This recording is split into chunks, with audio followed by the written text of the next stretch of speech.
15h-16h sur Europe 1. Il n'y en a pas deux comme elle. Marion Ruggieri. Bonjour à tous, merci d'écouter Europe 1 pour un nouveau numéro d'Il n'y en a pas deux comme elle. Doit-on apprendre à dire non ? C'est la question que l'on se pose aujourd'hui jusqu'à 16h. Pourquoi c'est si dur de dire non, qu'il s'agisse de la vie de tous les jours ou de grandes décisions ? Et pourtant c'est nécessaire, comme on va le voir, ça peut même changer la vie. Alors est-ce que ça s'apprend de dire non ? Et si oui, comment ? On y répond avec la psychothérapeute Sophie Peters, que nos auditeurs d'Europe 1 connaissent bien puisqu'elle anime la libre antenne du week-end. Bonjour Sophie. Bonjour Marion. Merci d'être avec nous. Vous êtes l'auteur, je le rappelle, du Plaisir d'être soi, paru aux éditions Bourrin. Et puis nous rejoindra Anne Boutland qui publie Trop bonne, trop conne pour ne plus être prise pour une poire chez Marabout.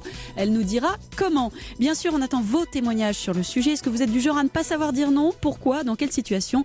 N'hésitez pas à réagir sur notre page Facebook ou via Twitter, #P2CE.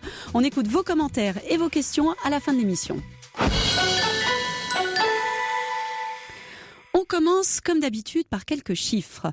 83% des salariés le clament haut et fort. Il est possible de dire non à son patron. Sophie Peters, je vous poserai la question.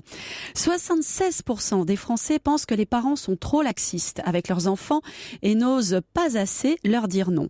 2 ans, c'est justement l'âge auquel les enfants disent non à tout bout de champ. On appelle ça la phase d'opposition.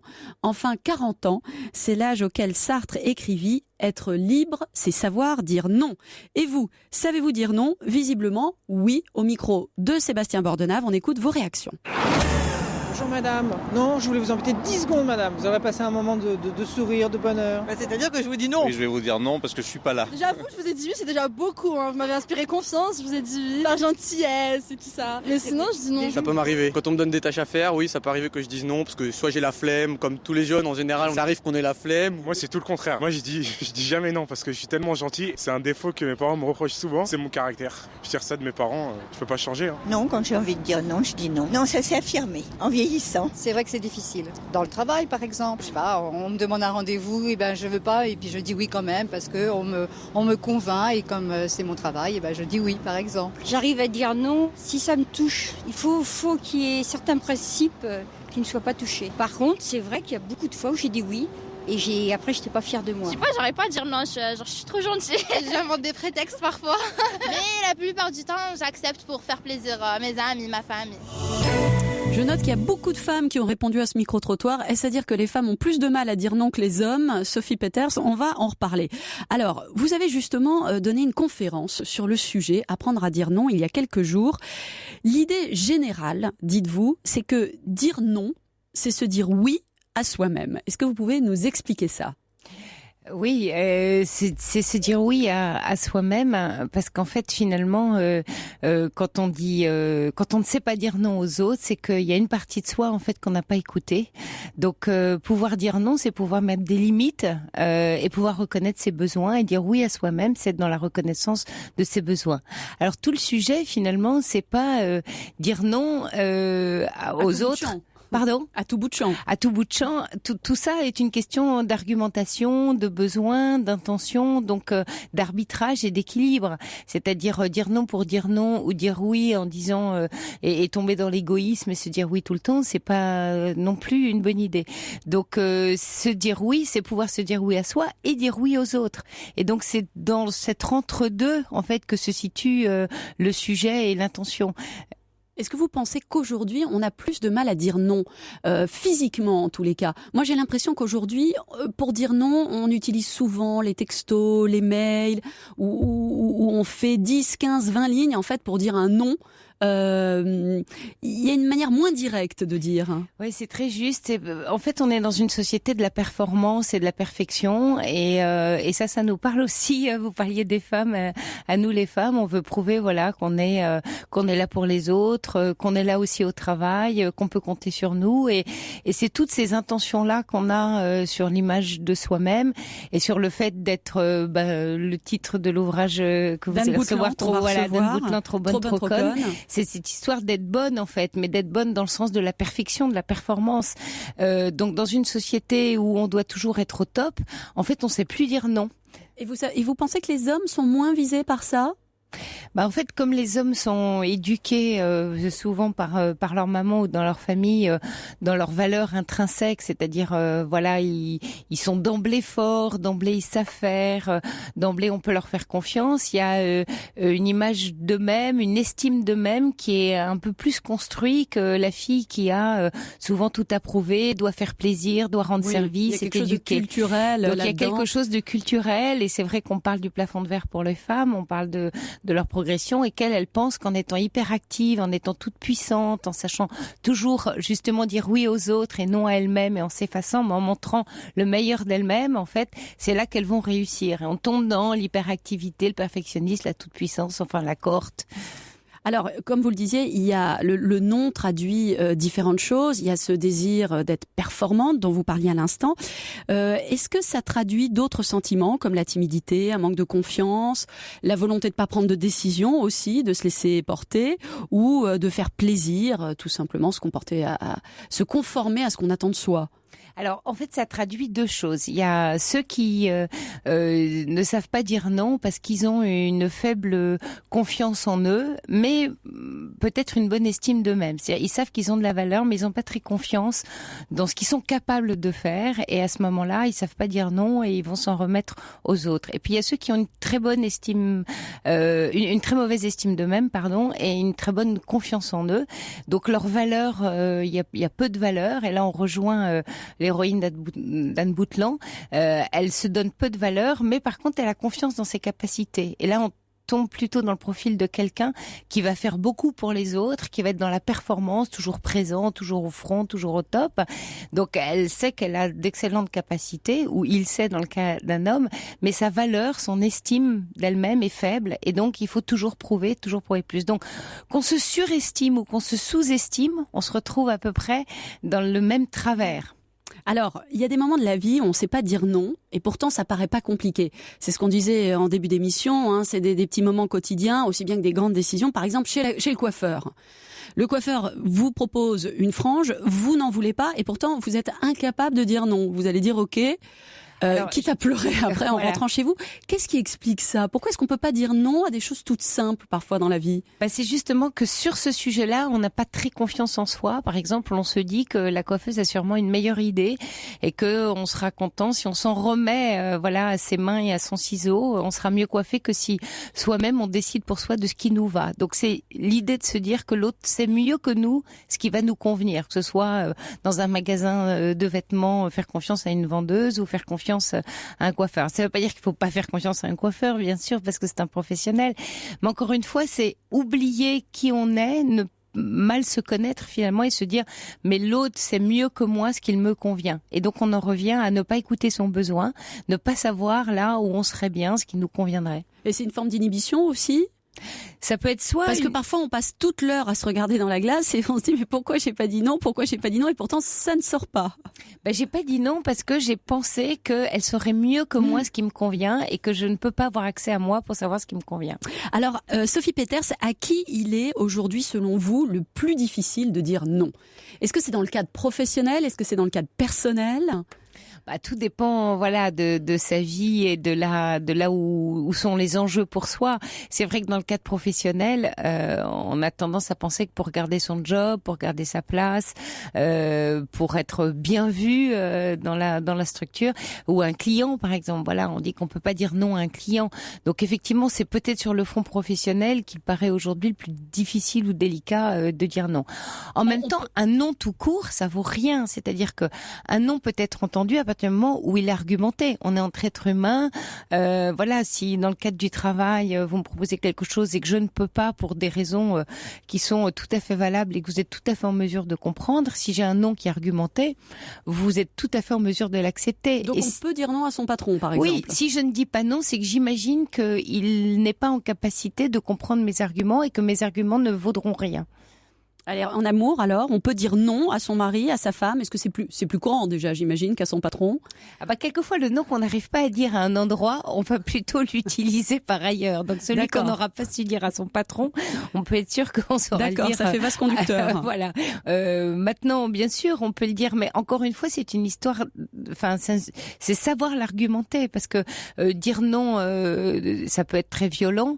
Mais un non qui dit voilà, tu me demandes ça, ou tu aimerais, mais pour moi c'est pas possible en vertu de ceci ou de cela, c'est faire appel aussi, c'est faire confiance à l'autre. La personne qui ne sait pas dire non aussi fait pas tellement confiance à l'autre de sa capacité à comprendre le non, et donc elle va pas utiliser le non. Y compris pour un rapport sexuel, par exemple, puisqu'on parlait d'intimité. Y compris pour un rapport sexuel, parce que dans le rapport sexuel, finalement, ne pas savoir dire non, c'est avoir une image de soi, de se dire non, mais je suis obligée, ou je me sens obligée de lui dire oui, parce que si je disais non, alors, soit il pourrait pas comprendre, soit je suis pas en mesure d'expliquer ou d'argumenter mon non. Donc je dis oui parce que c'est plus simple, ça me prend moins d'énergie quelque part de dire oui. En fait, ça en prendra beaucoup plus, malheureusement, par la suite. Oui, question de point de vue. Alors Sophie Peeters, vous restez avec nous. Dans un instant, on va recevoir une femme qui en a eu marre de dire oui à tout. Son nom, c'est Anne Boutland, et c'est juste après, autour de moi, Frérot de la Vega.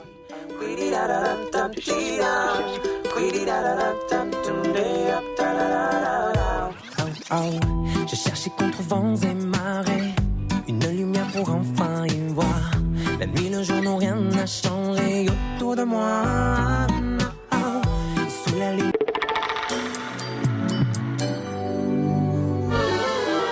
Il n'y en a pas deux comme elle. De 15h à 16h sur Europe 1. Décliner une invitation, refuser un ordre, une demande, quand le moment de dire non se présente. On en parle avec vous, Marion Ruggieri, et vos invités, et on se pose cette question, Marion, cet après-midi. Est-ce que dire non, ça s'apprend? On y répond avec la psychothérapeute Sophie Peeters, que l'on retrouve tous les week-ends, chère Sophie, de 23h à 1h du matin sur l'antenne d'Europe 1 pour la libre antenne. Et puis nous a rejoint Anne Boutland qui publie Trop bonne, trop conne pour ne plus être prise pour une poire chez Marabout. Bonjour Anne. Bonjour Marion, bonjour Sophie. Merci d'être avec nous. Alors on s'est tous dit un jour, je suis trop bonne, trop conne, ou trop bon, trop con. C'est venu comment chez vous ? C'est venu à force de se dire, mais mon Dieu, qu'est-ce que je peux être conne ? Et de réfléchir que finalement, ce sentiment-là venait du fait de ne pas seulement être conne, parce qu'on n'est pas trop conne ni les unes ni les autres, mais qu'on était juste trop bonne. Donc j'ai essayé de comprendre, toute seule dans mon coin et avec mes copines, à force d'en discuter et d'essayer de détricoter ce sentiment-là, de voir que nous étions tout un petit peu sous le même moule, c'est-à-dire qu'on voulait tellement plaire et tellement être omnipotente et omniprésente auprès de nos enfants, de notre Jules, de nos collègues, de notre patron, de nos parents et de nos copines, qui avait cette espèce de dénominateur commun qui nous rassemblait toutes, et que d'essayer de comprendre un petit peu ce mécanisme-là. Alors dans ce livre, vous décrivez une de vos journées types, ça va du petit déjeuner jusqu'au coucher, et elles sont bien remplies. Je précise que vous avez 5 enfants, ouais. Un travail hyper prenant, des amis, une maman, tout ça à appeler, bref, un quotidien chargé, où vous finissez par subir pas mal de choses. C'est ce dont parlait Sophie Peeters tout à l'heure, selon vous, c'est-à-dire on veut être partout à la fois, une espèce de problématique moderne. Une problématique moderne, plus moderne que nos mamans ou nos grands-mères, puisque maintenant il y a le boulot qui vient s'agrémenter à tout ça. Donc ça nous donne une casquette supplémentaire qui est une casquette qui nous prend 10 heures par jour, grosso modo. Donc c'est effectivement, ça complique un petit peu tout ça. Alors sans subir, il est question de jongler et de s'adapter. On n'est pas obligé justement de subir, mais c'est vrai qu'une femme en 2016, qui a des enfants ou pas d'ailleurs, mais enfin qui a cette vie un petit peu à courir partout, nous oblige à nous adapter, à mettre différentes casquettes d'une minute à l'autre et de changer et de jongler avec tout ça. Donc ça nous demande de l'adaptabilité. Absolument. Alors justement, pour répondre à la question de cette émission, est-ce que dire non à son mari, à ses gosses, à sa mère, à ses copines, à son patron, à ses collègues, c'est le remède pour vous, pour pas être prise pour une poire? Oui, en tout cas, c'est un des points très très importants. C'est super important.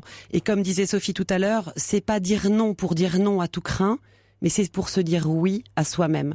C'est-à-dire que dire oui quand c'est une contrainte trop importante, il faut le bannir et il faut à ce moment-là effectivement s'écouter, savoir s'écouter pour pouvoir se préserver soi-même et ne pas rentrer dans des planning impossible à gérer sous prétexte qu'on n'a pas su dire non à un moment ou à un autre. Alors le livre est émaillé de plein d'exemples, Oui. certains qui nous concernent tous, on pourra tous et toutes s'y reconnaître. Vous racontez par exemple qu'un jour votre patron vous convoque pour vous demander de vous habiller en fille, en vraie fille, je vous cite. Alors au lieu de l'envoyer gentiment paître, vous optez pour des talons de 12 cm qui vous flinguent le dos, les pieds. Pourquoi est-ce qu'à ce moment-là, vous dites pas quel est le rapport avec ce qu'on fait, quel est le rapport avec ma performance? Parce que dans certaines situations, le non frontal est compliqué. Voilà. Alors tout dépend de l'interlocuteur qu'on a en face de soi, bien évidemment. Si on a quelqu'un qui est OK pour entamer un dialogue équitable, on peut effectivement faire part d'arguments qu'on estime être de bons arguments. Maintenant, quand on se trouve face à un patron, par exemple, ou à une patronne d'ailleurs, qui nous impose d'être juché sur des talons de 12, c'est un petit peu compliqué. Donc effectivement, là, faut trouver des portes de sortie pour expliquer que, non. Alors, c'est Sophie Peters. Oui, parce que ce que dit Anne, c'est que se dire oui à ce moment-là à soi-même, c'est aussi être stratégique. Et donc, être stratégique, c'est être dans l'intention de comprendre effectivement ce que l'autre va pouvoir entendre et décider à l'avance de ce qu'il est capable d'entendre. Donc, effectivement, un patron qui est pas capable d'entendre, vous savez, qui veut lui dire non, je porterai pas de talons de 12, il va falloir ruser, il va falloir être un peu maline. Exactement. Et c'est là qu'Anne Boutland, elle dit plutôt que de dire non, il y a une chose plus simple encore, c'est de mentir. Oui. De dire, j'ai une scoliose. J'ai une tendinite, je mesure 1m78, je n'ai pas été habituée à porter des talons, donc voilà. Donc à ce moment-là, effectivement, si on est face à quelqu'un qui est muré dans sa demande, il faut ruser, effectivement, ou faut couper la poire en deux, c'est-à-dire lui dire, écoute, des talons de 12 non, peut-être 6 ça irait, ou bien mettre une paire de stilettos dans son tiroir de bureau à sortir dans les grandes occasions uniquement, mais en tout cas se préserver soi-même, parce qu'effectivement courir après le bus pour aller au boulot sur des talons de 12 avec un décolleté jusqu'au nombril, c'est pas très pratique. Sophie, vous êtes d'accord avec ça? Il vaut mieux mentir parfois que de dire non en fait. Oui, trouver des ruses. Alors voilà, c'est plutôt parce que mentir, oui, ça fait toujours, mentir. Ça fait toujours peur de dire aux gens il faut mentir. Je pense qu'il faut être intelligent et que quelquefois, certaines situations réclament une bonne dose d'intelligence, de stratégie, d'art de la guerre, comme dirait Sun Tzu. Et finalement, c'est connaître un peu son ennemi, voilà, et faire avec. C'est faire avec la situation. Donc faire avec un patron qui veut absolument que ses salariés femmes soient en talons, on fait avec, mais on module. Donc on trouve des alternatives, on est maline, comme dit Anne. Alors Anne Boutland, autre exemple, il y a les coups de fil à votre mère, à vos copines qui vont mal, il faut sans cesse rappeler, écouter, conseiller. On sent que ça vous épuise et pourtant vous le faites. Pourquoi est-ce que vous le faites? Parce que ça me fait plaisir. Parce que j'adore avoir ma maman au téléphone tous les jours et j'adore avoir mes copines avec qui je peux blablater de temps en temps. Maintenant, effectivement, le timing n'est pas toujours le bon. Donc, ça n'est pas être une mauvaise fille ou une mauvaise copine que d'expliquer que ça n'est pas le bon moment et qu'on peut reporter un coup de fil qui peut être très agréable en fin de semaine et qui peut être très angoissant en cours de journée si c'est pas le bon moment.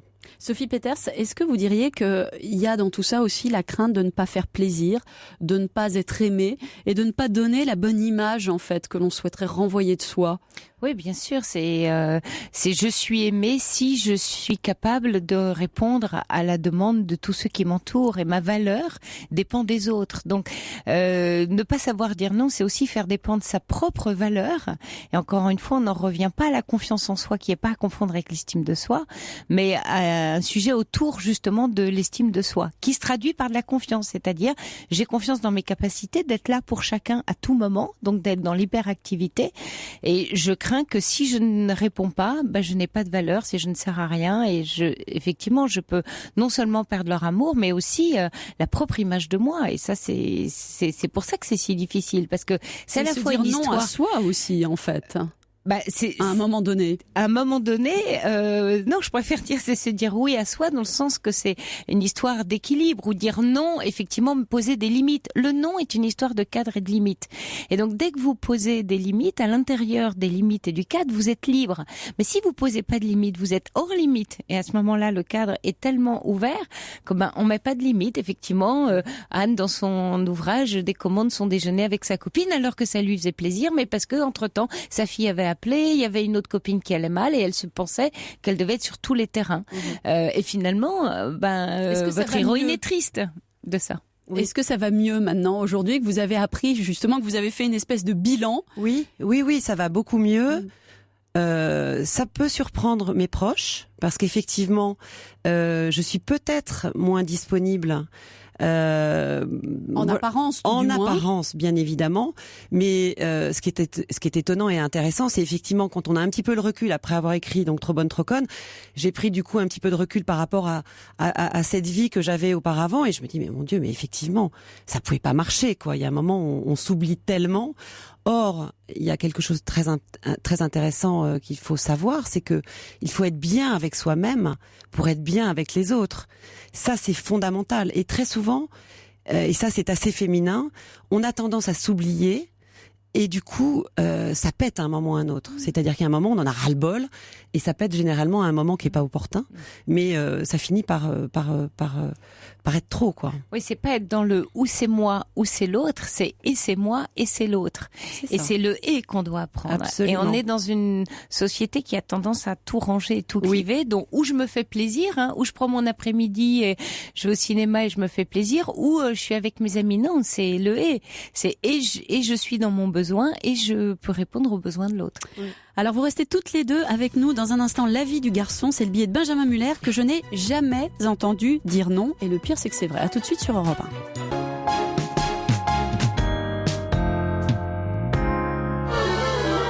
Il n'y en a pas deux comme elle. De 15h à 16h sur Europe 1. Des excuses inventées pour ne pas avoir à dire non, le sentiment de devoir se justifier éternellement. Avec vous, Marion Audjiri et vos invités, on essaye de dire non cet après-midi dans Il n'y en a pas deux comme elle.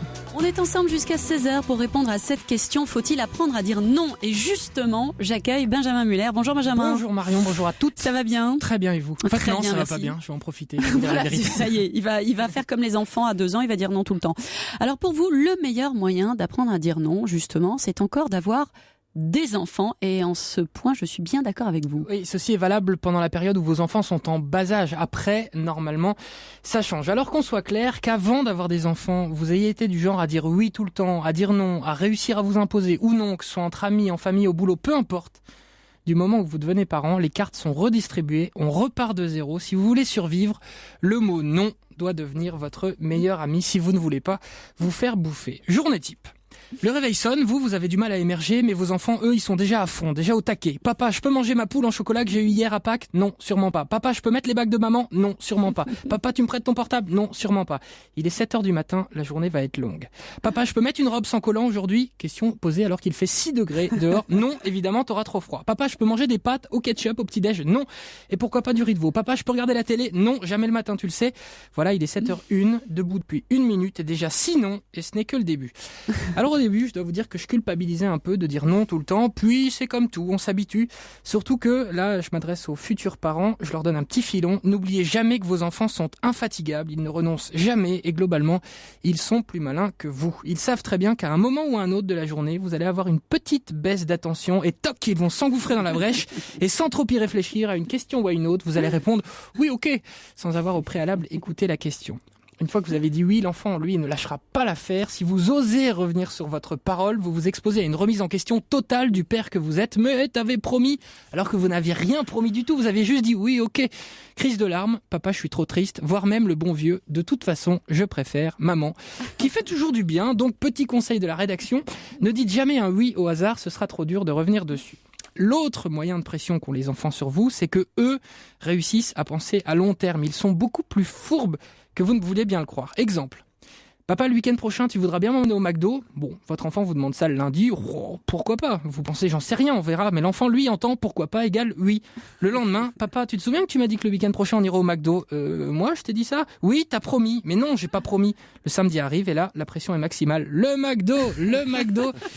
Et c'est ma vie. La mienne aussi. Impossible de dire non. Vous voilà donc le samedi midi à manger des nuggets que vous badigeonnez dans de la sauce potatoes pour camoufler ce goût de plastique. Trop bon, trop con, comme vous dites, Anne Boutlan. Voilà, je pense avoir résumé la chose. Être parent de jeune enfant, c'est dire non 95% du temps. Si ça tenait qu'à vous, vous diriez non 99% du temps.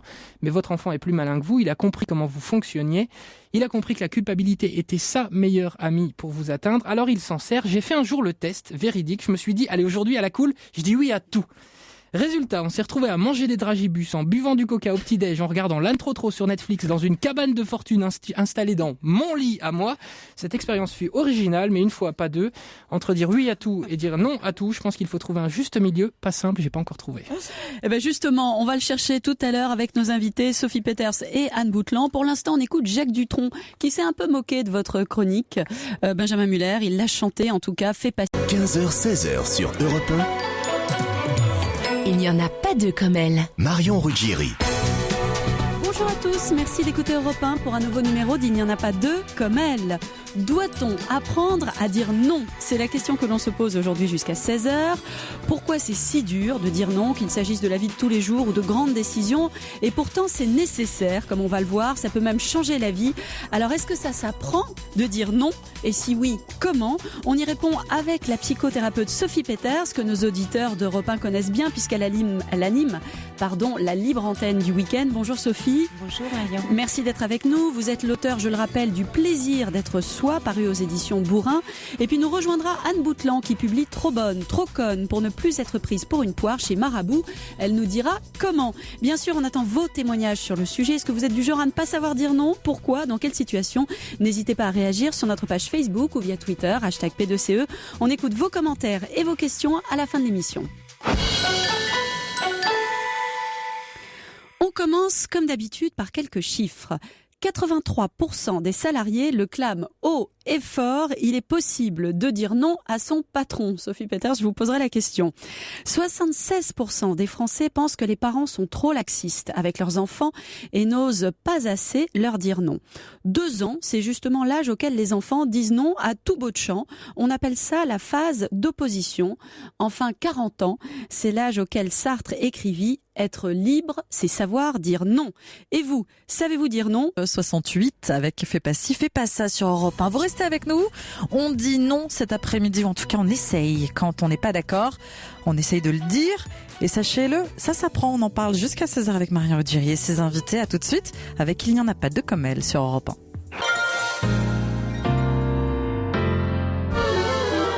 Il n'y en a pas deux comme elle. De 15h à 16h sur Europe 1. Avec vous Marion Ruggieri et vos invités pour parler de celles et ceux qui ne savent pas refuser, qui ne savent pas s'affirmer, qui souhaitent plaire et être aimés, être consensuels finalement. On se pose cette question Marion.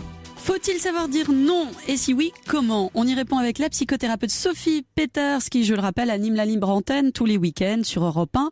Et Anne Boutlan qui publie Trop bonne, trop conne pour ne plus être prise pour une poire chez Marabout. Alors Sophie Peeters, à partir de quel âge déjà est-ce qu'il faut dire non à un enfant ? Et puis comment ? Alors, il faut dire non à un enfant dès tout petit, et comment ? En fonction d'abord de sa sécurité, de sa protection, puisque l'adulte est là pour assurer protection et sécurité à un tout petit.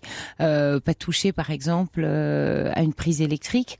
On a tous connu ce danger avec les enfants. Alors maintenant, vous me direz, les prises sont sécurisées, mais certains jeux qui sont dangereux quand ils apprennent à marcher. Donc, le non avec l'enfant, c'est lui mettre des limites. Et encore une fois, lui mettre des limites, c'est lui mettre un cadre, et lui mettre un cadre, c'est excessivement sécurisant et rassurant. Un enfant qui grandit sans nom, donc sans limite et sans cadre, il va être très très anxieux, il va être livré à lui-même parce qu'il n'a pas la figure d'adulte sur laquelle se poser.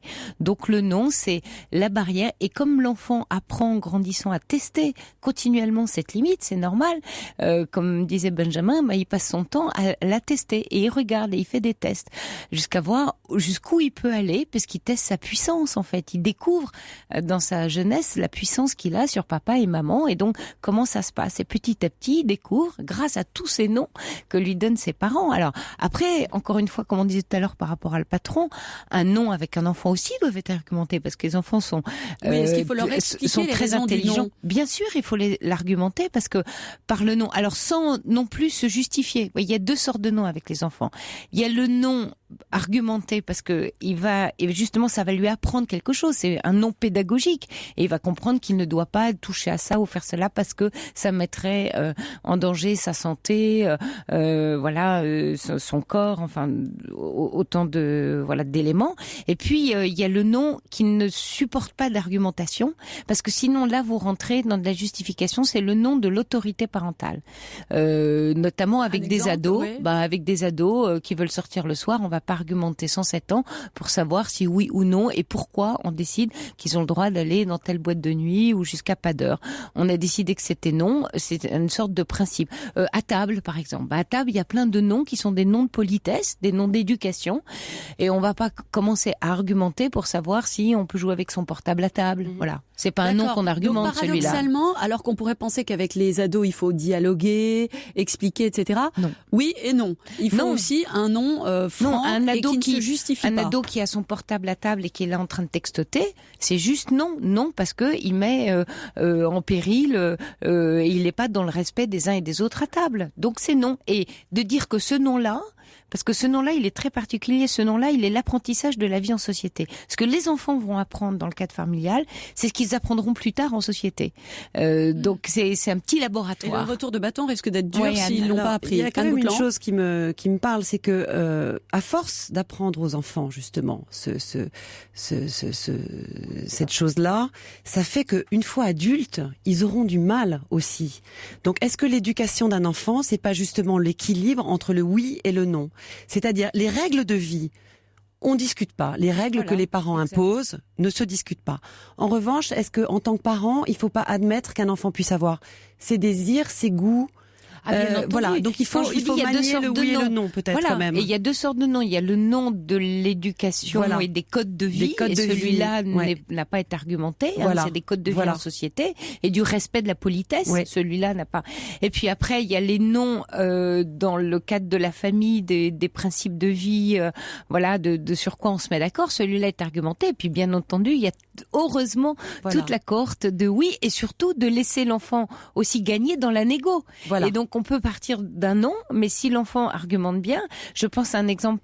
Par exemple, très personnel, mais ma fille, en fait, entre la seconde et la terminale, avait très bien négocié ses sorties le week-end en me disant j'ai le projet ensuite de faire des études très exigeantes qui m'empêcheront de sortir des études supérieures. Elle avait anticipé, mais elle a excessivement bien négocié ses sorties. Moyennant quoi, je lui dis que le deal était bon.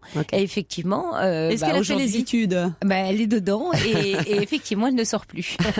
Donc il faut pas abuser du non. Aussi. Non, parce que j'aurais eu un nom de principe qui lui aurait pas permis de gagner en autonomie. Or, elle a géré son temps et son autonomie, moyennant quoi aujourd'hui, elle est attentive et elle sait qu'elle a pu se défouler. Elle a su qu'elle allait s'enfermer pendant 2 ans de sa vie après le bac pour réaliser le projet qui lui tenait à cœur. Et si j'avais tenu sur le nom de sortie par principe parce qu'on sort pas avant le bac, etc., je lui aurais pas fait confiance sur ses capacités. Alors, Sophie Peter, cette émission, c'est est-ce que pose aussi la question de savoir si dire non, ça s'apprend? Pour commencer, est-ce qu'il y a des gens plus ou moins doués pour dire non? Eh oui, il y a des gens plus ou moins doués. Ceux qui savent bien dire non, c'est ceux qui ont le juste équilibre entre estime de soi et confiance en soi. Voilà, je vous disais tout à l'heure qu'il fallait différencier les deux, mais les deux sont corrélés. Donc une estime de soi trop haute, une estime de soi trop basse, une confiance en soi trop haute, une confiance en soi trop basse. Donc ça fait des corrélations négatives. Et là, pour le coup, c'est très difficile de dire non. Dès que ces 2 niveaux commencent un peu à se parler, cette interaction entre estime et confiance, alors là, on est assez tranquille pour être dans un non équilibré. Est-ce que c'est ceux-là qui finissent patron ou pas forcément? Sans doute qu'on peut imaginer que c'est ceux-là qui peuvent finir patron parce qu'ils savent bien cadrer leurs besoins et ils savent où ils vont. On pourrait dire que c'est aussi peut-être des grands sportifs ou des grands aventuriers qui savent faire avec les éléments, donc qui savent faire avec l'équilibre. Alors est-ce que dire non, ça s'apprend? Bien sûr. Alors, je vous pose la question, et si oui, non, comment? Anne me regarde. Oui, allez-y. Alors, est-ce qu'il y a un protocole, Sophie Peters, vous qui venez de donner une conférence sur ça, est-ce qu'il y a un protocole? Est-ce que vous pourriez nous donner quelques conseils pour apprendre à dire non? Alors, il n'y a pas de protocole parce qu'en matière de psychologie humaine, il n'y a pas de recette, on est tous singuliers. Par contre, s'il y avait un protocole, ce serait effectivement s'observer, connaître se connaître et voir comment on fonctionne, repérer justement ces moments, comme l'a fait Anne finalement dans son ouvrage, ces moments où ça dérive, où on touche finalement sa propre limite, et là commencer à comprendre que on a peut-être un problème et qu'il va falloir le résoudre. Il y a des petites choses à savoir, il y a toute cette tyrannie intérieure qu'on s'impose à écouter, on abrite, et peut-être là encore, c'est peut-être plus féminin que masculin, un monstre intérieur qui passe son temps à nous dire que c'est pas comme ça qu'il faut faire, qu'on a mal fait, que peut-être on aurait pu faire comme ça, la culpabilité. Voilà, la fameuse culpabilité qui est un signe de toute puissance, qui veut dire que on aurait pu être cette femme extraordinaire et parfaite qui est notre copine Intel et notre copine qui, elle, forcément gère beaucoup mieux que nous, mais nous, forcément, on s'y prend mal. Donc, c'est tout ce tyran intérieur qu'il faut savoir gérer, alors pas museler, mais l'entendre, souvent je conseille de l'entendre sous la douche, l'entendre dans les transports, l'écouter, espèce de petite radio, hein. Là, on est à la radio et je parle souvent aux auditeurs de radio intérieure, écouter sa radio et se dire... Que me dit ma radio? Et dans l'exemple d'Anne qui décommande le déjeuner avec sa copine au dernier moment parce que sa fille l'appelle en pleurs, lui laisse un message, parce qu'une autre copine va mal, etc. C'est avoir un temps d'attente, un léger temps, pas besoin de prendre une heure.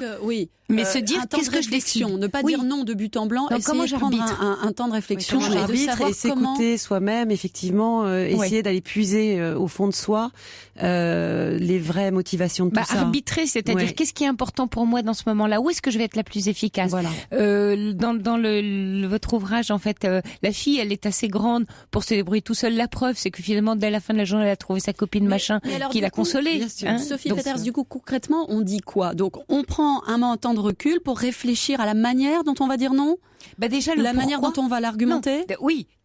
Déjà, la manière, ce sera après, c'est déjà le pourquoi. Là où c'est le plus juste, quel est le besoin, mon besoin, le besoin de l'autre, comment j'arbitre entre ces deux besoins, où sont les bonnes priorités, est-ce que je suis très utile à l'autre?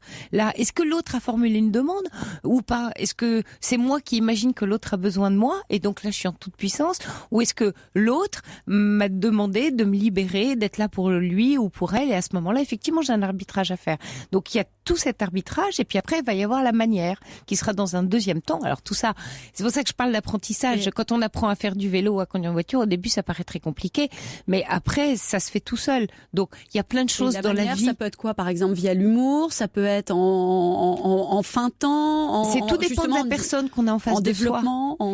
Tout dépend, c'est là où notre empathie nous est très utile, c'est qu'est-ce qu'on comprend de l'autre, dont on sait que ça, il va pouvoir l'entendre.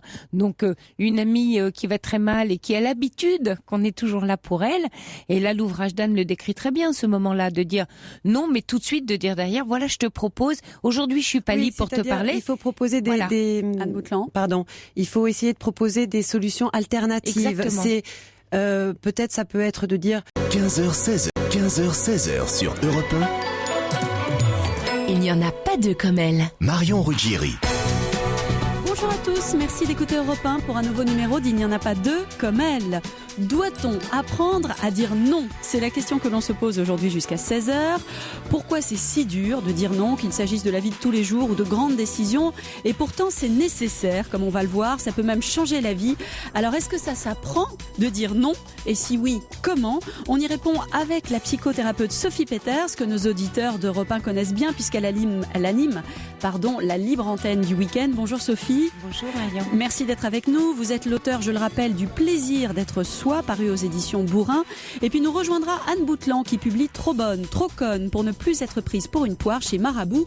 Elle nous dira comment. Bien sûr, on attend vos témoignages sur le sujet. Est-ce que vous êtes du genre à ne pas savoir dire non? Pourquoi? Dans quelle situation? N'hésitez pas à réagir sur notre page Facebook ou via Twitter, #P2CE. On écoute vos commentaires et vos questions à la fin de l'émission. On commence comme d'habitude par quelques chiffres. 15h16 sur Europe 1. Il n'y en a pas deux comme elle. Marion Ruggieri. Bonjour à tous, merci d'écouter Europe 1 pour un nouveau numéro d'Il n'y en a pas deux comme elle. Doit-on apprendre à dire non? C'est la question que l'on se pose aujourd'hui jusqu'à 16h. Pourquoi c'est si dur de dire non, qu'il s'agisse de la vie de tous les jours ou de grandes décisions? Et pourtant c'est nécessaire, comme on va le voir, ça peut même changer la vie. Alors est-ce que ça s'apprend de dire non? Et si oui, comment? On y répond avec la psychothérapeute Sophie Peters, que nos auditeurs d'Europe 1 connaissent bien puisqu'elle anime la libre antenne du week-end. Bonjour Sophie. Bonjour Marion. Merci d'être avec nous. Vous êtes l'auteur, je le rappelle, du Plaisir d'être soi, paru aux éditions Bourrin. Et puis nous rejoindra Anne Boutland qui publie Trop bonne, trop conne pour ne plus être prise pour une poire chez Marabout. Elle nous dira comment. Bien sûr, on attend vos témoignages sur le sujet. Est-ce que vous êtes du genre à ne pas savoir dire non? Pourquoi? Dans quelle situation? N'hésitez pas à réagir sur notre page Facebook ou via Twitter, #P2CE. On écoute vos commentaires et vos questions à la fin de l'émission. On commence comme d'habitude par quelques chiffres.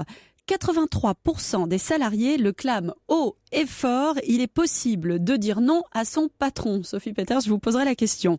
76% des Français pensent que les parents sont trop laxistes avec leurs enfants et n'osent pas assez leur dire non. 2 ans, c'est justement l'âge auquel les enfants disent non à tout bout de champ. On appelle ça la phase d'opposition. Enfin, 40 ans, c'est l'âge auquel Sartre écrivit « Être libre, c'est savoir dire non ». Et vous, savez-vous dire non? Visiblement, oui. Au micro de Sébastien Bordenave, on écoute vos réactions. Bonjour madame. Non, je voulais vous embêter 10 secondes madame. Vous aurez passé un moment de sourire, de bonheur. C'est-à-dire que je vous dis non. Oui, je vais vous dire non parce que je suis pas là. J'avoue, je vous ai dit oui, c'est déjà beaucoup. Vous m'avez inspiré confiance, je vous ai dit oui. Par gentillesse et tout ça. Mais sinon, je dis non. Ça peut m'arriver. Quand on me donne des tâches à faire, oui, ça peut arriver que je dise non parce que soit j'ai la flemme, comme tous les jeunes en général, ça arrive qu'on ait la flemme. Moi, c'est tout le contraire. Moi, je dis jamais non parce que je suis tellement gentil. C'est un défaut que mes parents me reprochent souvent. C'est mon caractère. Je tire ça de mes parents. Je peux pas changer. Non, quand j'ai envie de dire non, je dis non. Non, ça s'est affirmé en vieillissant. C'est vrai que c'est difficile. Dans le travail, par exemple, je sais pas, on me demande un rendez-vous, et ben je veux pas, et puis je dis oui quand même parce que on me convainc et comme c'est mon travail, et ben je dis oui, par exemple. J'arrive à dire non si ça me touche. Il faut qu'il y ait certains principes qui ne soient pas touchés. Par contre, c'est vrai qu'il y a beaucoup de fois où j'ai dit oui. Et après, j'étais pas fière de moi. Je sais pas, j'arrive pas à dire non, je suis trop gentille. J'invente des prétextes parfois.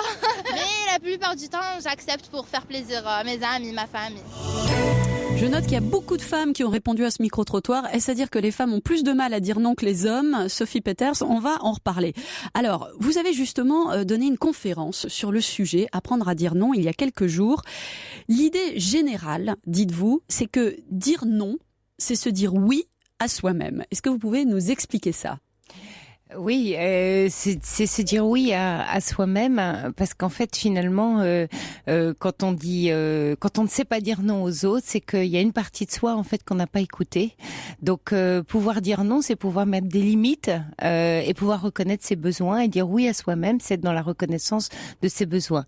Alors tout le sujet finalement, c'est pas dire non aux autres.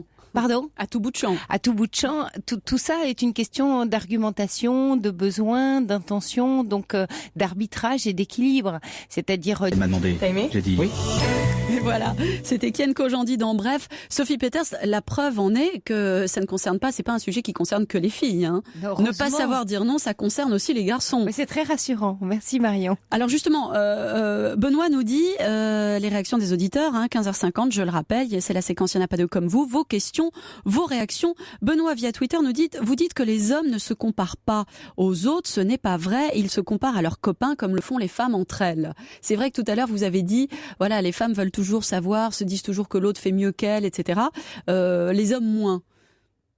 Non, vous avez raison, les hommes aussi se comparent, mais sans doute que ça ne détruit pas de la même façon. Alors évidemment, ça dépend, c'est toujours ennuyeux, ces généralités de genre. Mais d'une façon générale, peut-être que leur valeur personnelle, c'est-à-dire leur estime d'eux-mêmes, est moins en question que chez les femmes. Ça va être plus une histoire de confiance. Hein. La confiance, encore une fois, elle se crée dans l'action. L'estime, elle je vais vous demander, Marine, la différence. C'est quoi la différence entre confiance et estime de soi? Oui, l'estime de soi, c'est la valeur qu'on se donne. C'est quelle valeur j'ai à mes yeux. Qu'est-ce que je vaux finalement? Ça, c'est l'estime. Et puis la confiance, c'est de quoi je suis capable. Qu'est-ce que je fais? La confiance, elle se crée dans l'action. Si les hommes se comparent, ils vont se comparer sur les modes d'action. Ils sont plus orientés solution. La femme qui est un peu plus dans son intériorité va se comparer sur sa valeur. Je vaux plus ou je vaux moins qu'elle. Et ça, c'est très dégradant et douloureux. Les femmes ont confiance dans leur action. Elles savent faire la preuve. Elles savent élever des enfants, mener une carrière, rendre heureux leur mari. Elles savent faire beaucoup de choses. Maintenant, elles pensent qu'elles ont peu de valeur. Et donc, c'est dans cette valeur-là qu'elles vont essayer de rechercher en disant oui à tout le monde. Il est question de leur valeur. Alors que l'homme, il sera question, quand il dit oui, de la confiance. Et c'est pas tout à fait la même chose. Je souriais parce que j'imaginais les hommes qui nous écoutent en ce moment même et qui doivent se dire, et nous alors, on est bon à rien. On sait aussi élever des enfants et on sait aussi mener de front une carrière. Et heureusement, on a besoin d'eux. C'est ce qui nous permet justement de savoir nous dire oui. Alors, question de Claude, réaction de Claude. Aujourd'hui, je suis retraité, mais j'ai été patron pendant 25 ans et j'ai passé plus de temps à dire non à mes salariés qu'à leur dire oui. Et franchement, ça n'est pas le plus simple à gérer, bien au contraire. On n'en a pas parlé, mais c'est vrai que c'est difficile de dire non aussi tout le temps. C'est quand on sait le dire.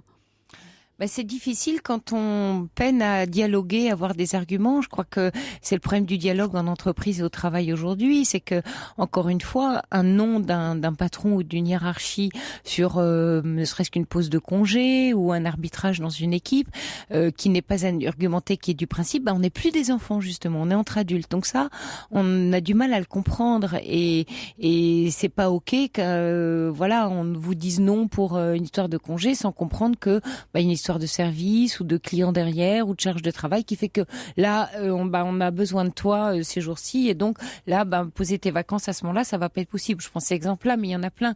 Donc oui, c'est peut-être pas évident de dire non, mais encore une fois, c'est des histoires de limites, c'est du dialogue. Le non comme le oui, c'est des choses où on s'entend. On va partir d'un non pour aller vers un oui. C'est ça le dialogue en entreprise. Pareil dans un couple. On part chacun d'un territoire du non et pour voir sur quoi il va être possible de se dire oui ensemble. Merci à toutes les deux d'avoir été avec nous. Sophie Peeters, du plaisir d'être soi est paru aux éditions Bourrin. Et puis je rappelle qu'on vous retrouve évidemment tous les week-ends, la libre antenne, vendredi à dimanche. Ça commence à 23h jusqu'à 1h du matin. 1h du matin. Merci Sophie. Merci Anne Bouclan, trop bonne, trop conne pour ne plus être prise pour une poire. C'est chez Marabout. Merci et à très bientôt, merci j'espère. Marion. On se retrouve nous demain de 3 à 4 pour un nouveau numéro d'Il n'y en a pas deux comme elle. Pour répondre à cette question, l'amitié homme-femme existe-t-elle? D'ici là, je vous souhaite un excellent après-midi avec Cyril Hanouna. Cyril, c'est à vous. On va se retrouver dans quelques minutes sur Europe 1. Roselyne Bachelot viendra nous voir et on a toute l'équipe qui est là avec nous, bien sûr, les pieds dans le plat. Ça démarre dans un instant. À tout de suite, Marie. À tout de suite, Cyril. C'était Marion Ruggieri avec Il n'y en a pas deux comme elle sur Europe 1. Dans un instant, les pieds dans le plat avec toute la bande de Cyril Hanouna.